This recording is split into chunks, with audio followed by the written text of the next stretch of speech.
It's time for cookies and crime. This is the case of one of the most prolific serial killers in the world, Pedro Lopez, also known as Monster of the Andes. Lopez was born October 8, 1948 in Colombia. His mother was a lady of the night, and his father was married to another woman and was having an affair with Lopez's mother. According to Lopez, she was cruel in raising him. At a young age, he would see his mother bring home men or her clients and see what they do. It obviously had disturbing effects on his psychiatric health. Then when he was 8, his mother caught him doing things to his younger sister, and he was kicked out of the family home. He fled to Bogota, Colombia's capital city.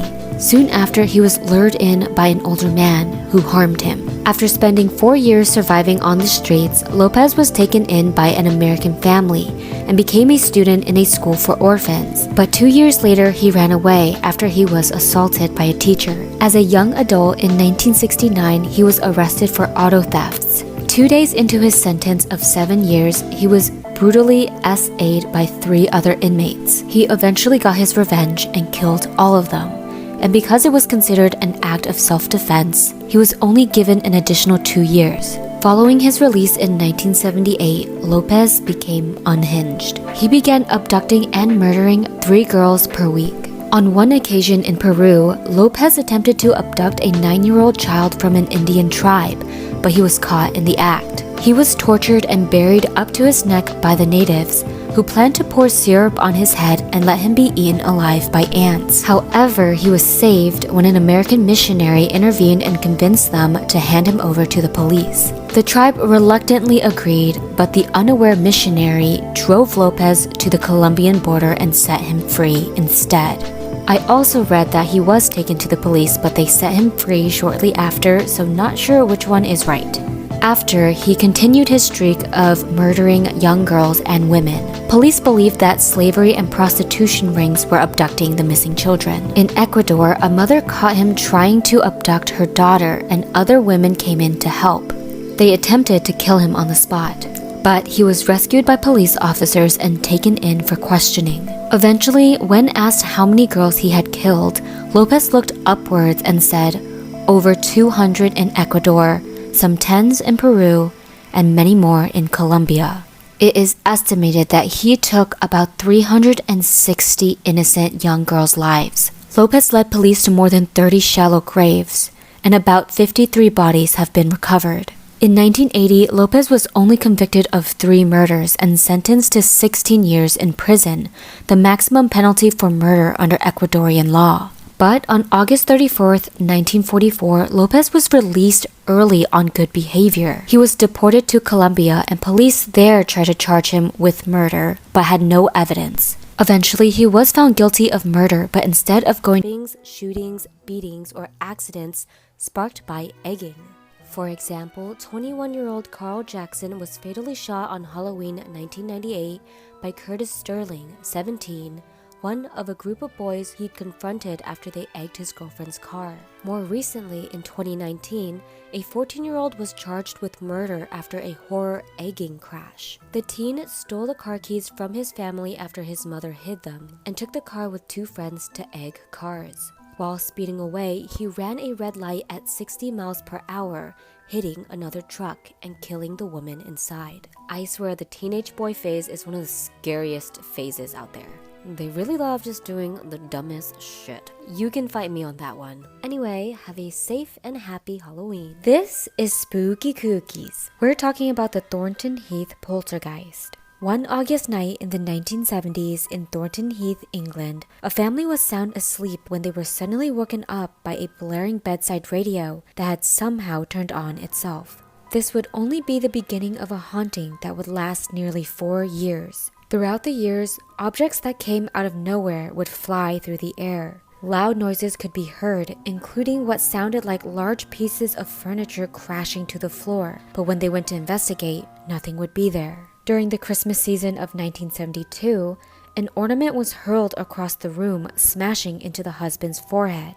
The Christmas tree also began shaking violently. Then on New Year's, there were footsteps in the bedroom when there was no one there. And one night, the couple's son woke up to a man wearing old-fashioned clothing staring at him threateningly. They decided to find help after one night when they were entertaining their friends. There was a loud knocking at the door, and the living room door was then flung open, and all the lights in the house came on. I don't know about you, but this story reminds me of Beetlejuice. They decided to have the house blessed, but that didn't help. Then, a medium came to investigate the house. Turns out the family was being haunted by a farmer named Chatterton. He believed that the family was trespassing on his property. And turns out Chatterton used to live in that house in the mid-18th century. Chatterton's wife also participated in scaring the family. At night, the current wife living in the house now would be followed up the stairs by an elderly gray-haired woman wearing a pinafore and with her hair tied back in a bun. The family even reported seeing the farmer appear on their television screens.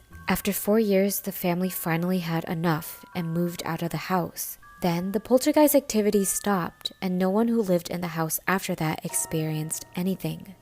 It's time for Cookies and Crime. This is the case of Richard Ramirez, also known as the Night Stalker. Ramirez was born in El Paso, Texas on February 29, 1960. He was the youngest of 5 children and had an alcoholic father who was abusive towards him and his family. Ramirez began smoking marijuana and drinking alcohol at the age of 10. As a 12-year-old, he was strongly influenced by his older cousin, Miguel Ramirez. He was a combat veteran who himself had already become a serial killer during his time in the United States Army in the Vietnam War.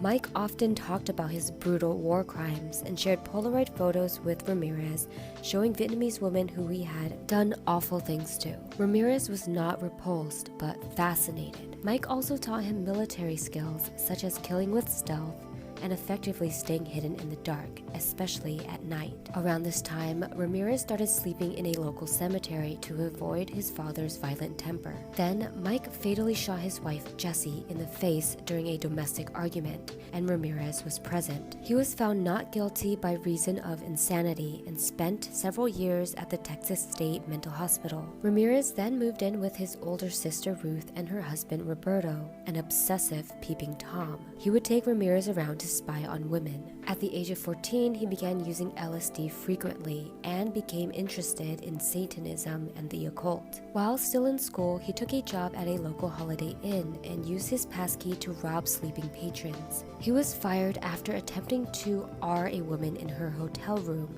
and was caught in the act by the victim's husband. But all criminal charges were dropped when the couple, who lived out of state, declined to return to Texas to testify against him. His first murder would be on April 10, 1984, and his victim was Mei Liang, a 9-year-old Chinese-American girl. Liang was with her 8-year-old brother and looking for a lost $1 bill when Ramirez approached her and told her to follow him into the basement to find it. He violated her before murdering her. This killing was not linked to Ramirez until 2009, 25 years later. He then went on a killing spree for 14 months between San Francisco Bay and Los Angeles. Ramirez didn't have the same process with each victim. He used different weapons and tortured his victims in different ways. His second known murder victim was 79-year-old Jenny Vincow. She was murdered in her sleep and her head was nearly cut off.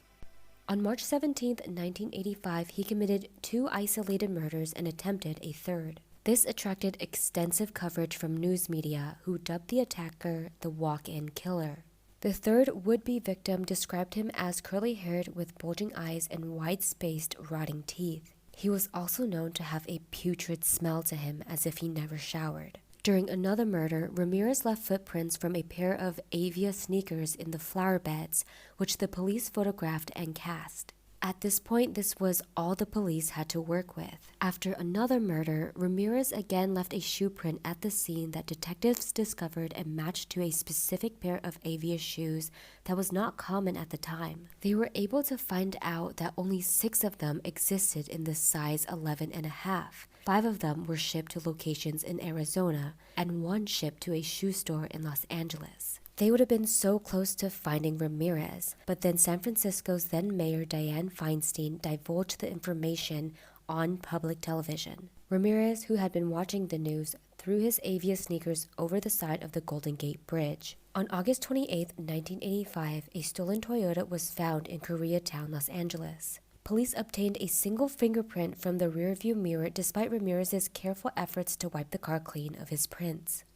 The print was positively identified as belonging to Ramirez, who was described as a 25-year-old drifter from Texas with a long rap sheet that included many arrests for traffic and illegal drug violations. It was basically a miracle that they were able to identify him. They recently installed a new system that only contained fingerprints of criminals born after January 1st, 1960, only a month before Ramirez was born. The Night Stalker, which they now called him, finally had a face. On August 30th, 1985, Ramirez took a bus to Tucson, Arizona to visit his brother. At this point, he was completely unaware that his face was plastered on every major newspaper and television news program. He took a bus back to LA the next morning. He walked past police officers who were staking out the bus terminal in hopes of catching him. He was able to walk right past them into a convenience store. This is where he saw his face on the front page of a newspaper. He panicked, ran out, and attempted to steal a car. But he messed with the wrong crowd. A group of citizens forced and held Ramirez down and relentlessly beat him. No one had any idea who they caught. The police came and took him into custody. His trial began July 22, 1988. At his first court appearance, Ramirez raised a hand with a pentagram drawn on it and yelled, "Hail Satan." He was convicted of 13 counts of murder, among many other things, and was sentenced to death row. But he died before his execution of complications of B-cell lymphoma.